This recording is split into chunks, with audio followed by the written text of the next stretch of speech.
नमस्कार मित्रों। हमारी पुरानी पीढ़ी के लोग अपने जीवन में 100 दीपावली देख पाते थे, अर्थात 100 साल तक जी लेते थे। लेकिन आज के ज़माने में 60 या 70 साल का जीवन भी अधिक माना जाता है, और उसमें भी जो लोग अच्छे होते हैं वो तो और भी कम उम्र में ही इस दुनिया को छोड़कर मृत्यु को प्राप्त कर लेते हैं। आपने लोगों को कहते सुना होगा कि भगवान अच्छे लोगों को जल्दी बुला लेते हैं, लेकिन क्या आपको पता है कि ऐसा क्यों होता है? क्यों दूसरों का भला करने वाले और अच्छे लोग बुरे और दुष्ट लोगों के तुलना में जल्दी मृत्यु को प्राप्त करते हैं? आपने लोगों को यह भी कहते सुना होगा कि इस भले इंसान को इतनी जल्दी मौत क्यों आ गई और वह दुष्ट पापी अभी तक मरता क्यों नहीं है। क्या सच में ऐसा होता है? क्या सच में इसका कोई कारण है? अनेक ग्रंथों में इसके बारे में बताया गया है। आज की इस वीडियो में हम इन्हीं आधारों के माध्यम से इस प्रश्न का उत्तर ढूंढने की कोशिश करेंगे। उससे पहले आप इस वीडियो को अपने दोस्तों को जरूर शेयर करें, क्योंकि ज्ञान और खुशियाँ बांटने से ही बढ़ती है। तो चलिए वीडियो शुरू करते हैं। गीता में भगवान कहते हैं कि जिस व्यक्ति ने जन्म लिया है उसकी मृत्यु अवश्य ही होगी, और हमारे सनातन धर्म में माना जाता है कि किसी व्यक्ति के जन्म से पहले ही यह तय हो जाता है कि उसका जन्म कहाँ होगा, उसके माता पिता कौन होंगे, उसका विवाह किसके साथ होगा। यहाँ तक कि यह भी तय हो जाता है कि उसकी मृत्यु कहाँ और कब होगी। सभी धर्मों में मृत्यु को एक अटल सत्य माना गया है, और जिसने भी जन्म लिया है उसे एक न एक दिन मरना ही पड़ता है।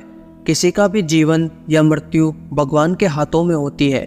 आपने सुना होगा कि जितनी चाबी भरी राम ने उतना चले खिलौना। हम वह खिलौना है जिसकी चाबी भगवान के हाथों में होती है, और सभी चीज़ें उसकी इच्छा के अनुसार ही होती है। हिंदू धर्म में मान्यता है कि भगवान हर अच्छे मनुष्य को किसी न किसी उद्देश्य के साथ ही इस मृत्यु लोक में भेजते हैं। जब वह उद्देश्य पूरे हो जाते हैं तब भगवान उन्हें वापस बुला लेते हैं। अर्थात अच्छे लोगों की मृत्यु भी उनके अच्छे कर्मों पर ही निर्भर करती है। कलयुग के लक्षण में भी बताया गया है कि इस युग में पापी अधिक वर्ष तक जिएंगे और पुण्यात्मा जल्दी इस लोक को त्याग देंगे।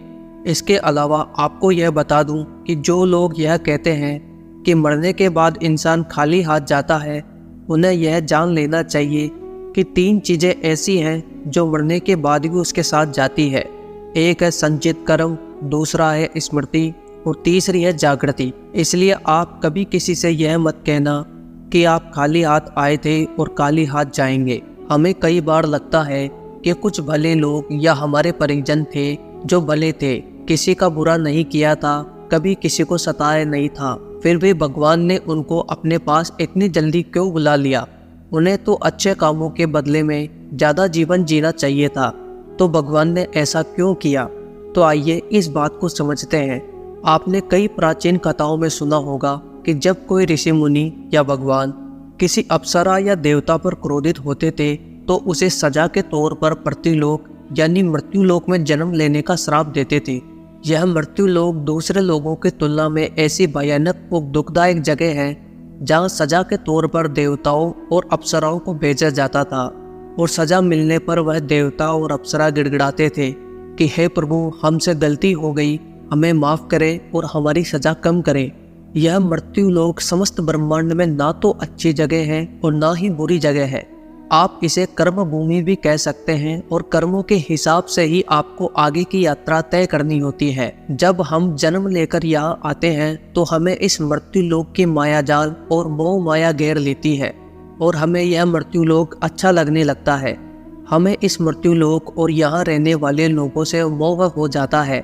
हम इस मृत्युलोक को छोड़कर नहीं जाना चाहते हैं, और हमारा कोई साथी इस लोक को छोड़कर चला जाता है तो भी हमें दुख होता है।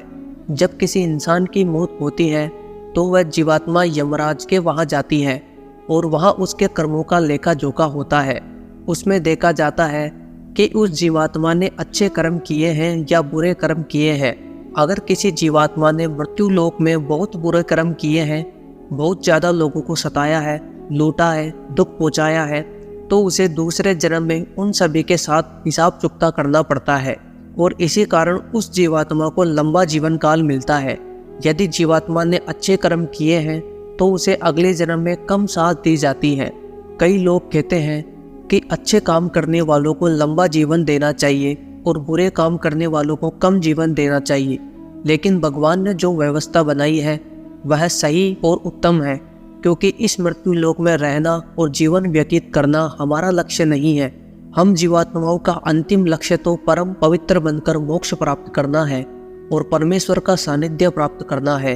हर एक जन्म के साथ हमें अवसर मिलता है कि हम अपनी चेतना के स्तर को अच्छे काम करके ऊपर उठाएं, क्योंकि हम बुरे काम करते हैं तो हमारी चेतना का स्तर नीचे गिर जाता है और हमें हजारों और कई बार तो करोड़ों सालों तक इस मृत्यु लोक में दुख को झेलना पड़ता है। ऐसा कहा जाता है कि एक जीवात्मा को 84 लाख बार इस संसार सागर के चक्कर काटने पड़ते हैं, तब जाकर उसे मोक्ष मिलता है। लेकिन जो जीवात्मा अच्छे हैं, भले काम करते हैं, वह जीवात्मा जल्द से जल्द शुद्धता प्राप्त कर लेते हैं और कुछ ही जन्मों के बाद मोक्ष प्राप्त कर लेते हैं। इसलिए परमात्मा उनका जीवन काल कम रखता है ताकि वह जीवात्मा इस मृत्यु लोक के कष्टों को कम सहन करे और परम धाम में जाकर परम शांति और परम आनंद को प्राप्त करे। और जिस जीवात्मा ने मृत्यु लोक में बुरे काम किए हैं उसे इस मृत्यु लोक की यातनाओं को ज़्यादा देर तक सहन करना पड़ता है और कई हजारों लाखों जन्म के बाद ही उसकी आत्मा पवित्र होती है, तब जाकर उसे परम धाम की प्राप्ति होती है। दूसरी बात यह है कि हमारा इस मृत्यु लोक में जन्म किसी न किसी उद्देश्य से होता है और जब वह उद्देश्य पूरा हो जाता है तो भगवान हमें वापस बुला लेते हैं। ऐसा नहीं है कि सभी लंबा जीवन जीने वाले लोगों ने पूर्व जन्म में बुरे काम ही किए हो, लेकिन अभी वह जीवित हैं, तो इसका मतलब यह है कि उनके जीवन का उद्देश्य अभी तक पूरा नहीं हुआ है। मित्रों, अब आप समझ गए होंगे कि अच्छे लोगों की मृत्यु जल्दी क्यों हो जाती है। तो हमारे जो भी प्रियजन थे और जिनकी मृत्यु जल्दी ही हो गई हो, वह एक पवित्र आत्मा थे और जितने दिनों तक हमें उनका सानिध्य प्राप्त हुआ वह हमारा सौभाग्य था। उनकी मृत्यु के बाद हमें प्रार्थना करनी चाहिए कि उनकी आत्मा जल्द से जल्द परम धाम को प्राप्त करे और परम शांति और परम आनंद को प्राप्त करे। यह जन्म मृत्यु का रहस्य कुछ ज़्यादा ही गहरा होता है, इसे तो देवता लोग भी नहीं समझ पाते। इसलिए मित्रों, आज से अपने जीवन को सार्थक बनाने के लिए अपनी गलत आदतों को छोड़कर अच्छी आदतों, धर्म, तपस्या में मन लगाएं, क्योंकि ईश्वर सर्वशक्तिमान है और वही हमारा बेड़ा पार कर सकता है। तो मित्रों, आज की ये वीडियो आपको पसंद आई है तो वीडियो को शेयर ज़रूर करें, क्योंकि हमारा मकसद भी हमारे धर्म का प्रचार करना ही है। इसलिए 5 लोगों तक यह वीडियो पहुंचाएं। मिलते हैं दोस्तों अगले वीडियो में। धन्यवाद। जय श्री कृष्ण।